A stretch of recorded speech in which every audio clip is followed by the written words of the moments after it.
Salut les aliénés, c'est Tutu, on se retrouve aujourd'hui pour une nouvelle vidéo YouTube, vous le savez, comme tous les mardis et les vendredis, votre rendez-vous bien évidemment, une nouvelle vidéo sur Age of Empires 2, principalement, hein, on fait rarement autre chose quand même, une nouvelle vidéo du coup qui va vous parler d'un phénomène qui s'est déroulé il y a quelques jours ou quelques semaines, ça sera un petit peu différent de ce qu'on fait d'habitude, mais voilà, je sais pas si vous en avez entendu parler, en tout cas ça a secoué un petit peu la webosphère, bon... Ça n'a pas été une révolution non plus, hein, on va pas se mentir, mais c'est vrai que ça c'est sorti un petit peu au-delà des frontières du jeu de Age of, et parce que il y a eu un caractère un petit peu, que je dirais, grotesque dans l'affaire. Un record plus ou moins mondial, je crois, de jeu. Une partie qui a duré plus de 100 heures in-game, j'entends, parce qu'en temps réel, c'est un petit peu moins. Il faut diviser par 1,65 ou 1,7, je sais plus exactement, pour avoir le temps exact, puisque vous le savez, le jeu est en accéléré. Ça fait quand même plus de 60 heures de jeu, hein, donc c'est quand même pas négligeable. Là, vous avez intérêt d'avoir un bon PC, une bonne connexion internet, et un peu de courant et de payer pas trop cher parce que sinon derrière voilà 3 jours quasiment non-stop avec le PC en route. Bon bref, les joueurs se sont affrontés et ont jamais réussi plus ou moins à se départager. Ça a duré. Ça a été une guerre de position, c'était assez exceptionnel, peut-être pas en termes de niveau de jeu puisque excepté le start qui est parti comme une partie conventionnelle qui a duré quelques heures, après, on s'est quand même globalement ennuyé. Il s'est pas passé grand chose quand même. Mais il y a eu des étapes. Donc l'idée, c'est de vous faire une sorte de récapitulatif de tout ce qui s'est déroulé, de pourquoi cette game fait la légende des Age of Empires un peu plus. Voilà, moi, j'ai pas non plus été hyper réceptif à ce genre d'événement, mais ce phénomène m'a quand même forcément intéressé parce que bah, ça a généré quand même beaucoup d'intérêt. Comme je le disais, ça a dépassé un petit peu les frontières du jeu. Il y a eu quand même plusieurs milliers de personnes qui ont suivi ça constamment sur les streams des deux joueurs. Ça a fait quand même un peu de leur renommée, même s'ils n'étaient pas inconnus au bataillon, puisque les deux joueurs concernés sont quand même Ruben Stock, un joueur qui est assez réputé, qui a l'habitude en plus de proposer des strats plutôt sympathiques, plutôt intéressantes, qui stream régulièrement, qui est monté un peu moins de 2K4, hein, 2K3 et des brouettes, même si actuellement il est un peu moins, et qui a l'habitude en plus de jouer avec des cubes de partout sur son écran, c'est dégueulasse, enfin moi j'aime pas du tout, mais en tout cas c'est sa particularité, il joue tout le temps avec ça. Voilà, c'est un joueur je crois finlandais, et du coup il est tombé sur Andrei, un joueur un petit peu moins fort sur le papier, hein, qui est déjà monté de quand même 2K2, hein. C'est pas non plus la merguez la moins épicée de la barquette, mais pour autant un joueur qui sur le papier est un petit peu plus faible, et qui d'ailleurs actuellement est aux alentours de 2K plutôt. Mais ils sont partis sur Acropolis faire une petite RM, vite fait, on s'est dit allez vas-y, on se cale une petite game, vite fait, bien fait. Et puis au final ça a duré plus de 100 heures. Donc voilà, on va prendre étape par étape tout ce qui s'est passé.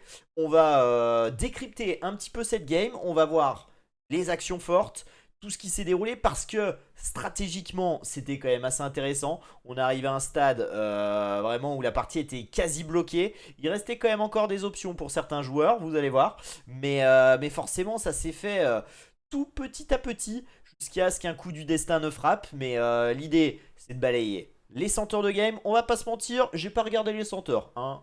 On est honnête, j'avais pas que ça à foutre forcément. Mais en tout cas par contre on a un très très bon site sur lequel je me suis basé, qui a été créé à l'occasion, hein. Si ce n'est, voilà, encore une fois, pour argumenter le fait que ça a été un phénomène, c'est qu'il y a carrément une page internet qui recense les clips, tous les articles qui ont été faits dessus dans le monde, avec d'ailleurs un site très bien fait, je vous mettrai la référence en dessous, et vraiment un grand merci à eux, ça m'a quand même beaucoup aidé, même si on a monté la vidéo, je vous avoue qu'au vu de mes capacités, ça m'a pris des heures et des heures pour un rendu de quelques minutes, mais j'espère en tout cas que ça vous intéressera, j'espère que vous comprendrez mieux pourquoi cette game a une place particulière dans l'histoire du jeu, et du coup, eh ben écoutez... Let's go, hein. Je pense qu'on va directement partir sur le montage que je vais vous commenter. Et puis comme ça, vous en saurez plus, vous représenterez un peu plus de ce qui s'est produit. Et puis voilà. Bref, let's go, on part. Et puis vous allez comprendre, j'ai mis des petits numéros. J'ai repris les clips les plus importants. Et je vous ai fait la trame. Alors j'ai suivi The Game, hein, tout le mérite revient à eux en termes de clips, etc. C'est grâce à eux que j'ai pu récupérer tous les moments les plus importants. Mais j'ai quand même beaucoup bossé, hein, donc n'enlevez pas tout mon mérite non plus, hein. Bon bref, allez, on part dessus et puis vous allez voir.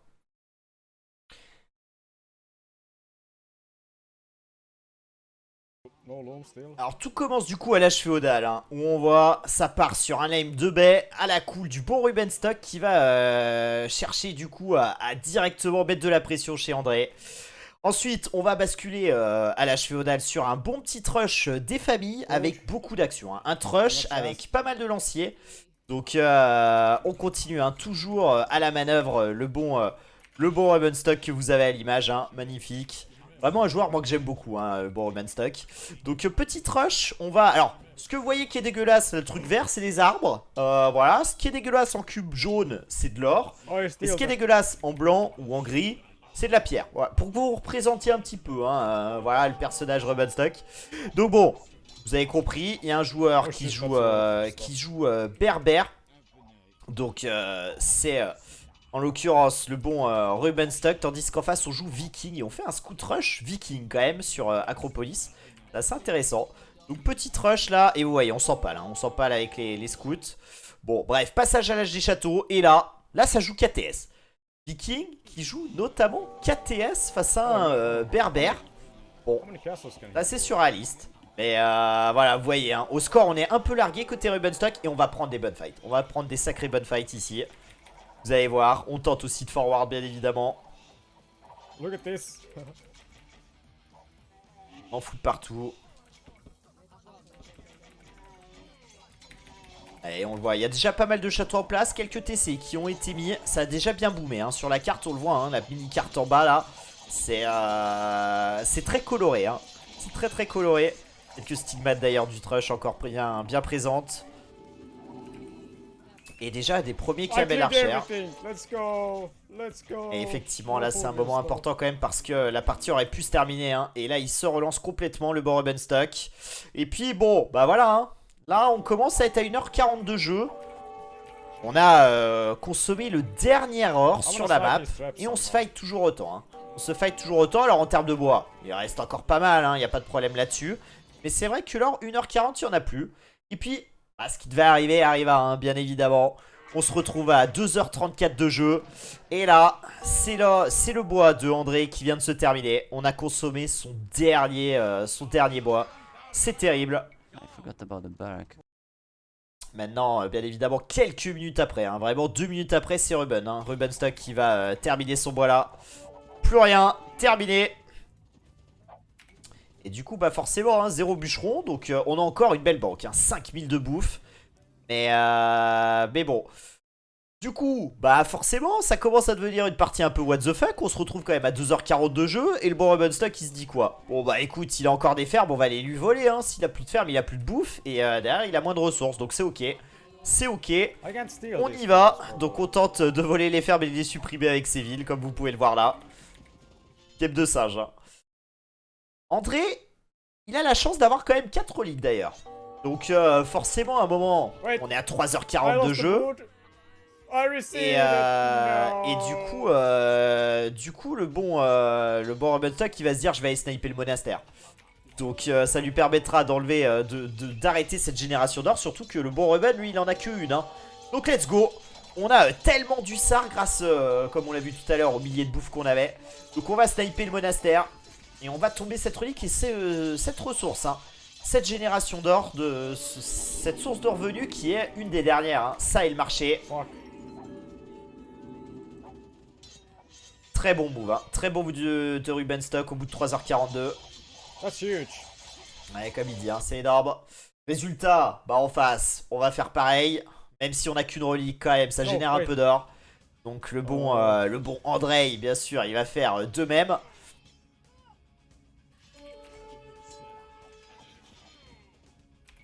Allez, il envoie les villes, hein. Il envoie les villes et puis les fous de guerre. Les bons fous de guerre vikings, hein. Et on voit il y a encore pas mal de troupes, même si au bout de 4 heures de jeu, hein, on n'est plus qu'à 76 de pop quand même, hein, côté Ruben. Donc là on va se débarrasser du monastère. Parce que vous comprenez, la seule source de revenus c'est la relique. Et par la relique on passe par le marché. Donc vous pouvez sniper éventuellement le marché, mais sniper le monastère vous avez plus aucune source. Donc c'est assez intéressant. Si l'adversaire ne peut plus le reconstruire, vous êtes plutôt ok.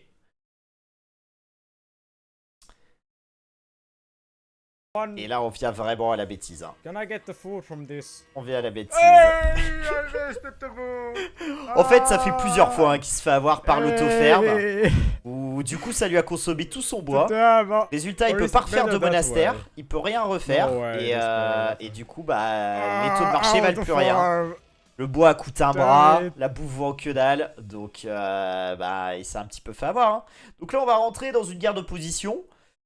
Où on teste un petit peu chacun les défenses des autres. On est quand même à 6h16 de jeu. Hein. Il y a encore un petit peu d'activité. On tente des moves à gauche, à droite. Et puis là, notre bon André, il se dit allez, il y a un château, on va voir. Il a balistique, je pense qu'il a balistique. On va quand même tester de voir si on peut l'esquiver. Avec un fou de guerre. Voir si on peut tenter un move. On le voit, on est plus qu'à 31 de pop côté André. Il y a 6 heures de jeu. Bon. 31 de pop, on a 11 villes, donc 20 fous de guerre restants à peu près. Et là, on tente. Bon, ça se passe pas très bien. Ça se passe pas très bien. Par contre, du coup, le bon André, il a pas vraiment de solution pour gagner. Il peut ne pas perdre, mais il peut pas vraiment gagner. A contrario du bon Rubenstock qui, au bout de 33 heures, se dit...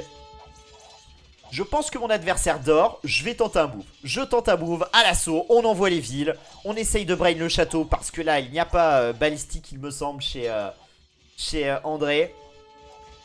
Et du coup, on a juste à mettre en patrouille un hussard qui prend l'aggro. Et les villageois travaillent avec les camel archers. Et donc ce château, les amis, hein, au bout de 33 heures, va tomber. Donc ça, c'est la bonne nouvelle. Et ça met du beau Mokum à Rubenstock. Rubenstock qui, lui, peut gagner. Hein. Il peut raser son adversaire, ce qui n'est pas vraiment le cas d'André. Par contre, Rubenstock, il n'a pas le choix. Hein. Pour réussir, étant donné qu'il y a meurtrière notamment, il est obligé hein, de jouer sur le fait que André s'endorme. Et que du coup, il puisse aller prendre des points stratégiques. Du coup, il se chauffe un peu. Il va partir sur le second. Let's go. Et il refait pareil du coup, même stratégie hein. On esquive les flèches.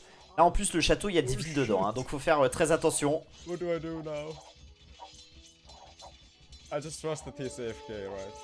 Et là il se rend pas compte.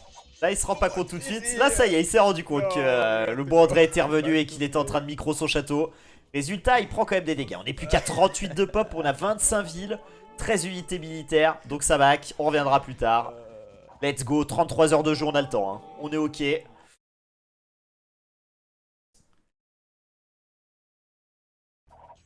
là, du coup, hein, regardez la portée. Regardez le château. Regardez où il est. On a la petite ligne rouge qui trace la range. On essaye de tester l'adversaire là, hein, pour voir un peu s'il est là, si on peut retenter une agression. 36 heures de jeu. On se balade à gauche, à droite. Le moine qui soigne tout le monde. Et on a un vilain qui travaille sous le château. Là il a vu que l'adversaire était là et il se rend pas compte. Mais en fait sur un move de son hussard, les flèches vont finir sur son moine. Et on perd le dernier moine. Et ça c'est terrible parce que on attaquait et on soignait du coup ces hussards. Là ça sera plus possible. Alors le truc c'est que le bon Ruben il lui restait un petit peu de nourriture, un petit peu d'or. Donc il a demandé aux gens ce qu'il allait faire, vous voyez les chats d'ailleurs. Et ils lui ont dit fais un pétard, ça va te permettre de tomber le château plus vite. Donc vous le voyez ce pétard avec la barrique en main. Qui va tenter d'y aller, on envoie tout hein. On essaye de brain un peu le château, on envoie les villes taper. Les hussards qui y vont et le pétard il fait le tour, il va se faire sauter peut-être. Eh bah non. Échec. Pas de bol, il a pété un petit peu plus loin, il a pas vraiment fait de dégâts, voire même aucun. Terrible, terrible, on est à 50 heures de jeu les amis. Mais on lâche rien, on lâche rien. Et bien évidemment, là on part pour un nouvel essai. Let's go, on reteste avec le hussard. Des allers, des retours, 59 heures de jeu. On est bien, 59 heures de jeu, les frérots, ça fait déjà presque 2 heures, en temps réel. Hein. Ouais, bon, oh, j'exagère. J'exagère, ça fait un jour et demi. Let's go. Oh no, he's here. Look. Oh, he's my... Et là, il perd tellement, de villageois. Il essaye d'esquiver comme il peut en faisant des zigzags. Il se débrouille pas trop mal quand même, le bon Ruben. Hein. Parce que là, vraiment, c'est... on perd pas de temps hein, pour évacuer ce château avec autant de villes et autant d'unités.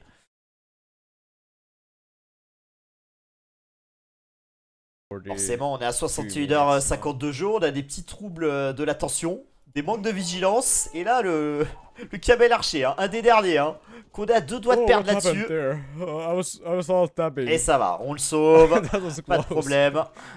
Mais c'était très chaud, hein, c'était très très chaud.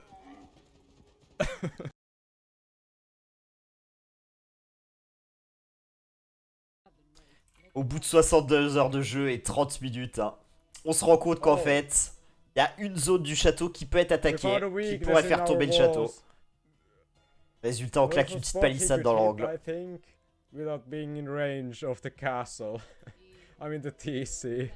Parce que le TC il a la portée sur tout sauf sur cet angle du château, et étant donné qu'on n'a pas meurtrière côté Ruben, bah ça aurait pu être dangereux, donc on va colmater. Bon, voilà, on est à 62 heures de jeu, il se passe plus grand chose, hein.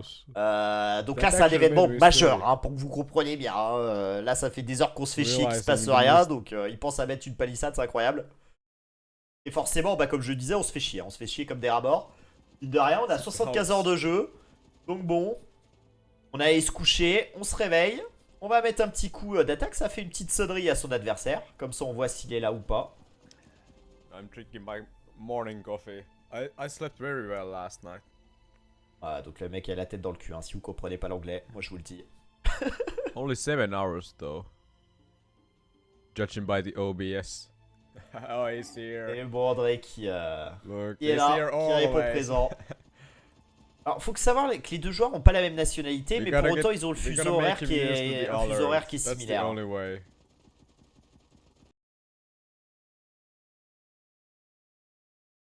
Et donc vous l'avez compris, on n'a plus vraiment d'unité, il se passe plus grand chose. Et là, ce qui devait arriver, arriva les amis. Le coup dur. La déconnexion au bout de 98 heures. Et c'est la déconnexion de Ruben. Aïe aïe aïe aïe aïe, vous voyez, hein, le chat qui est en délire côté André. Forcément Ruben qui a une déconnexion de toute sa co, donc même son stream a été déconnecté. Résultat, on n'aura pas sa vue, mais on aura celle d'André. André qui arrive là et qui est pas frais quand même, hein. On l'entend, hein. You are victorious quand même, incroyable. 98 heures, 14 minutes, 53 secondes, et on va gagner cette partie de RM 1v1. Et vous voyez, hein, il n'y a plus rien sur la map, on a tout rasé, hein, on a tout rasé. Alors, on pensait que c'était la fin, mais il y a des mecs qui sont sadomaso, je crois, dans le monde. Les mecs font une restore. Les mecs font une restore de la map. Et ils sont repartis. Oh yes 98 heures, let's go. C'est relancé pour savoir qui gagne de manière équitable. Here we go, guys. Ah, ils sont fous, hein. Ils sont complètement fous. I can't believe it's possible. I can't believe it's possible. I can't believe. Oh.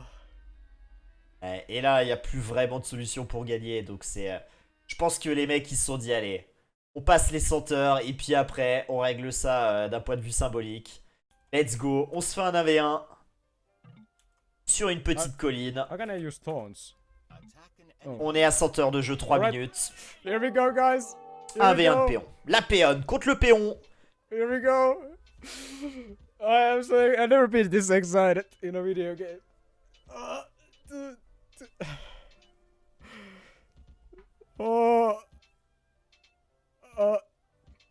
Can you say? I think I got it. I think I got it.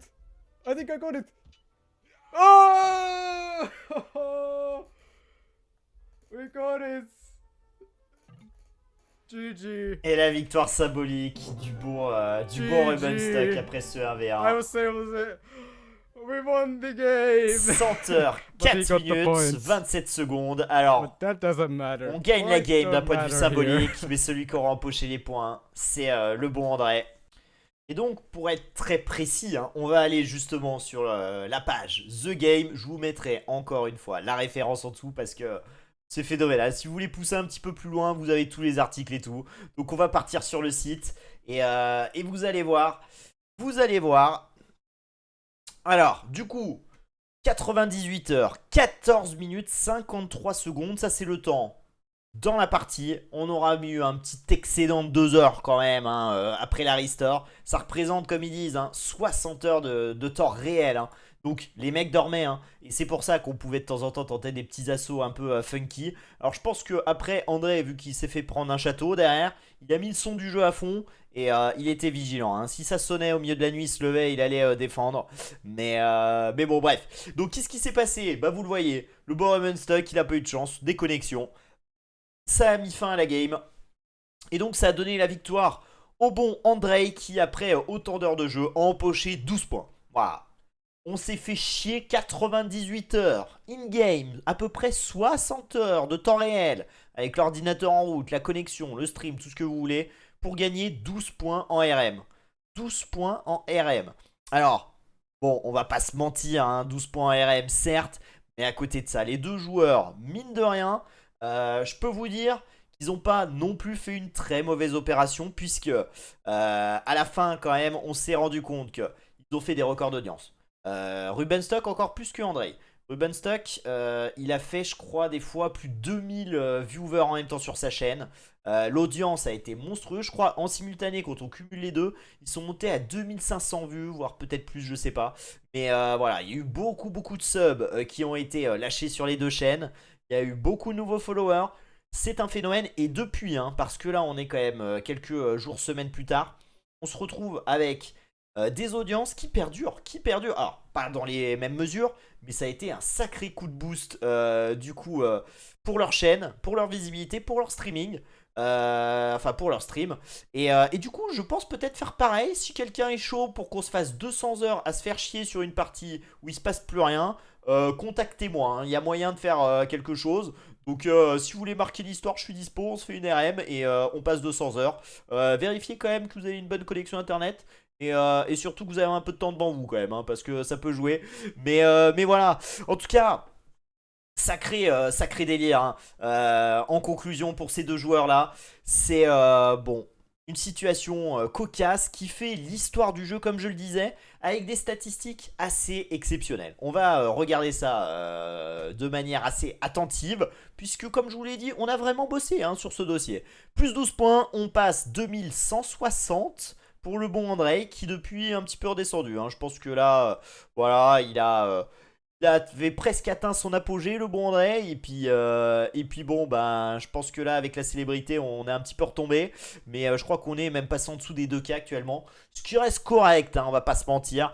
Mais du coup, voilà, les statistiques 41 900 de militaires pour André. 38 000 côté Rubenstock.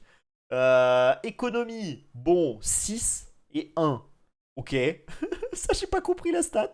Mais en même temps, bon, vu qu'il se passait plus rien et qu'on n'amassait plus aucune ressource, je sais pas comment le compteur fonctionne.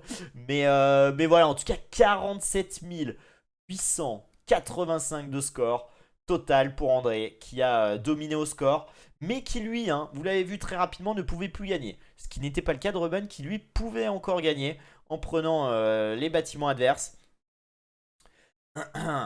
Et donc 43 000 quand même de points hein, pour le bon Ruben. Berber Viking quand même, hein. Berber Viking. On va regarder du coup les stats militaires. Donc les stats militaires on le voit, hein, 2936 unités tuées pour 2637 de perdus. Alors vous ferez attention, vous serez attentif quand même que les comptes ne correspondent pas. Donc je pense qu'il y a eu du team kill. Je pense qu'il y a eu quelques échecs. On n'a pas très bien visé tout le temps. Et il y a peut-être des frérots qui sont tombés au combat quand même, hein, de son côté. En tout cas, il y a quand même eu 209 bâtiments rasés contre 171. 7 unités converties. Et bon, après, l'armée la plus grande, on s'en moque un petit peu. D'un point de vue économique aussi, on a consommé toutes les ressources de la map. Le dernier arbre, je veux envie de vous dire, on a trouvé un fagot par terre, on l'a pris. Il restait plus que ça, il y avait la mare au milieu de l'eau, au milieu de la map qui n'a servi à rien. Mais en tout cas, du coup, ça nous donne quand même des chiffres phénoménaux. 202 252 de bouffe. C'est voilà, André, je peux vous dire qu'André, il aime la nourriture, hein. Il aime manger, il aime se gaver. Et il s'est gavé, hein. En tout cas au début, puisqu'après, hein, vu que les fermes ne pouvaient plus se refaire, vu qu'il n'y avait plus de bois, Bon ben on générait plus aucune ressource. Mais bon, en termes de bois en tout cas, on a quand même bien bûcheronné aussi, hein, parce que bien évidemment il faut les alimenter, ces fermes. 78 635 contre 63 979. Voilà, en termes de pierre, bon on a aspiré tout ce qu'il y avait. En termes d'or aussi, 2 fois plus d'ailleurs pour André, hein, cela dit en passant, c'est quand même pas négligeable. On aurait pu peut-être même à un moment troll un peu et se faire une petite charrette de commerce et peut-être essayer à un moment de faire des allers-retours l'air de rien. Ça aurait pu être une idée. Bon, ils l'ont pas fait, mais voilà, on sait pas. Le mec dort, vous faites une charrette de commerce, il n'entend rien. Pendant 8 heures, bam bam bam, des allers-retours, vous avez plein d'or. Mais bon, malheureusement, je crois qu'ils avaient plus assez de ressources pour le faire. Mais voilà, moi j'avais pensé à ça, ça me faisait marrer. Bref, d'un point de vue technologique, peut-être pas le plus intéressant, on va pas se mentir, hein, voilà, mais si vous, voilà, c'est des temps classiques, même si on voit que le Féo a été très très appuyé, puisque le temps, le passage château, c'est seulement 37 minutes quand même, hein. Et un impérial trouvé en 54 minutes pour Andrei, 1h05 pour le Beau Stock. Donc on a vu que c'était une map très agressive, une game très agressive, pour qu'au final, ça soit très passif, hein, on va pas se mentir là-dessus. Société, alors ça, société, ça c'est fou parce qu'on a la génération de l'or. Et pourtant, vous l'avez vu, hein, les monastères ont été snipés, somme toute, assez vite. Sur une game de 100 heures, on va dire ça comme ça, hein, c'est toujours pareil, il faut prendre le bon référentiel. Donc 160, non, je m'enflamme un peu, 17 199 d'or générés par les 4 reliques, hein. André qui avait un avantage phénoménal, il n'a pas réussi, hein, à les conserver, à sécuriser ses reliques parce que sinon ça aurait tout changé. En face, on n'avait qu'une mono-relique, mais ça a quand même généré 4600 d'or, donc ça a pu aider. Donc voilà, ça c'est quand même une stat intéressante. Et le plus beau, c'est la timeline. La timeline qui ne ressemble à rien. Si vous aimez si vous aimez l'art abstrait, vous allez vous régaler sur cette timeline. Regardez-moi ça, magnifique. Voilà, on a le temps de passage au début, puis après, bon bah voilà, on a quelques petites actions par-ci par-là. Sinon, c'est assez linéaire, hein, sur les heures. Et ce qui est assez marrant, c'est quand on regarde les temps en dessous, on voit que le jeu, même le jeu n'en pouvait plus. Le jeu a dit stop à un moment. La timeline a explosé. On n'arrivait plus à générer, à compresser quoi que ce soit. Donc 14h50 déjà, on voit que ça galère à les mettre. Mais derrière, du coup, ça a complètement pas fonctionné le truc. Donc bon, voilà, hein. On a quand même une game phénoménale, une game d'exception. Encore une fois, moi je trouve ça loufoque. J'ai pas trop compris comment on pouvait autant s'extasier dessus. Mais c'est vrai que ça fait partie de ces records du jeu. Ça fait partie de l'histoire. Ça fait partie de ces choses, de ces ovnis inattendus. Comment on en arrive à un truc comme ça? Comment les gens se prennent autour de ça? Ça devient un phénomène. Et c'est vrai que ce phénomène-là, j'avais très envie de vous le présenter. Parce que personnellement, j'avais du mal à comprendre pourquoi. Et c'est vrai que quand on s'y intéresse, ça devient très intéressant. Avec ce côté justement où Ruben peut encore gagner, mais il faut qu'il joue de manière un peu sournoise et qu'il aille piocher et attaquer au bon moment quand l'autre dort. Ça devient n'importe quoi. Donc c'est une autre façon de voir aussi le jeu. Et puis voilà, ce genre d'histoire, je trouve ça plutôt sympathique. Surtout que c'est pas non plus deux méga stars du monde. Ça leur a été profitable pour leur carrière, pour leur visibilité, pour aussi leur compte en banque, semble-t-il. Donc c'est plutôt cool. Et vraiment, je trouve que voilà, ça fait partie des belles histoires d'AO. Faut le prendre comme ça, faut pas aller chercher plus loin. Mais je sais pas si dans d'autres jeux, je suis pas convaincu, hein, qu'il y ait d'autres jeux où c'est pu se produire quelque chose de cet ordre-là. Une game aussi longue sur un jeu qui à la base voilà, n'est pas censé proposer ce genre de choses. Donc en tout cas bon, à mon sens, très belle histoire pour les deux. Je pense qu'ils sont un peu amusés, beaucoup ennuyés, on va pas se le cacher. Mais voilà, en tout cas, gros gros phénomène. Et puis, bon, bah écoutez, je vous mettrai en tout cas leur Twitch à eux si vous voulez revoir certains de leurs clips. Si vous voulez les voir eux-mêmes en live, puisqu'ils streament quand même assez régulièrement, et comme je vous le disais, ils ont une popularité maintenant un petit peu plus grande sur le jeu, même beaucoup plus grande probablement. Même si Stock n'a pas attendu cette game, hein, pour être bien connu, ni André qui est connu de la communauté, mais qui faisait quand même pas tout à fait les mêmes chiffres. Donc voilà, je vous mettrai tous les liens en dessous. J'espère en tout cas que cette vidéo, elle vous aura intéressé, ou en tout cas qu'elle aura piqué votre curiosité. Fasciné, je pense peut-être pas, parce que, encore une fois, moi ça m'a pas fasciné, mais j'ai trouvé ça quand même assez étonnant, cet engouement autour de cette game. En tout cas, encore une fois, on s'est beaucoup servi, hein, du site The Game. Donc je vous mets le lien en dessous. Je vous conseille d'aller voir si vous voulez en savoir plus. Faut savoir quand même que la game, elle représente en termes de poids 235 mégabits, je crois, si c'est la bonne unité de mesure. Donc c'est quand même assez conséquent. Hein. Alors, pour pour ceux qui téléchargent illégalement des DVD RIP, voilà, ça représente à peu près 700. Là, on était à 250. Donc, ça vous représente un petit peu. Pourtant, c'est un fichier de jeu, je crois, qui prend pas beaucoup de place. Donc, voilà, c'est quand même assez conséquent hein, d'avoir un tel fichier pour une game comme ça. Voilà, ça fait partie de ces chiffres complètement fous, de ces stats complètement folles. Et du coup, encore une fois, je pense qu'on n'aura pas mieux. Hein. En tout cas, ceux qui battent ça. Bah courage les gars, courage et surtout ayez une bonne connexion, une meilleure que Ruben parce que sa connexion elle tient à peine 100 heures, enfin 60 heures du coup. Donc voilà. Bref, je vais pas non plus épiloguer, je pense qu'on a pris suffisamment de temps sur ce phénomène, vous aurez compris. L'intérêt, je sais pas, mais en tout cas vous aurez compris un peu ce qui s'est passé et pourquoi ça a marqué un peu l'histoire du jeu. Donc si ça vous a plu, en tout cas tant mieux. Moi j'ai pris plaisir quand même à enquêter et à m'intéresser d'un peu plus près à ce phénomène. En tout cas voilà, on va se retrouver pour une prochaine vidéo très prochainement. Probablement plus conventionnelle parce que des records comme ça il n'y en aura pas tous les jours sur Age of. Mais en tout cas elle vaudra normalement le coup aussi. Bref, je vous fais des bisous, je vous dis du coup à très bientôt les aliénés. Bien évidemment, si vous voulez nous retrouver sur Twitch, on est là tous les jours, 14h-19h. De temps en temps, on s'octroie une petite pause, mais globalement, on est quand même souvent là. Et on prend rarement des vacances, même si là, on va en prendre hein, très prochainement. On va se prendre 4-5 jours quand même, histoire de respirer, parce que depuis un an, on n'en a pas eu beaucoup. Donc voilà, on est tous les jours sur twitch.tv. Vous avez le lien, Tutus Asylum, 14h-19h. Au moins, des fois plus. Des fois, voilà. Bon, bref. En tout cas, venez nous voir, ça fait toujours plaisir. Des bisous et à très vite, les aliénés, pour une prochaine vidéo. Salut à tous. Ciao.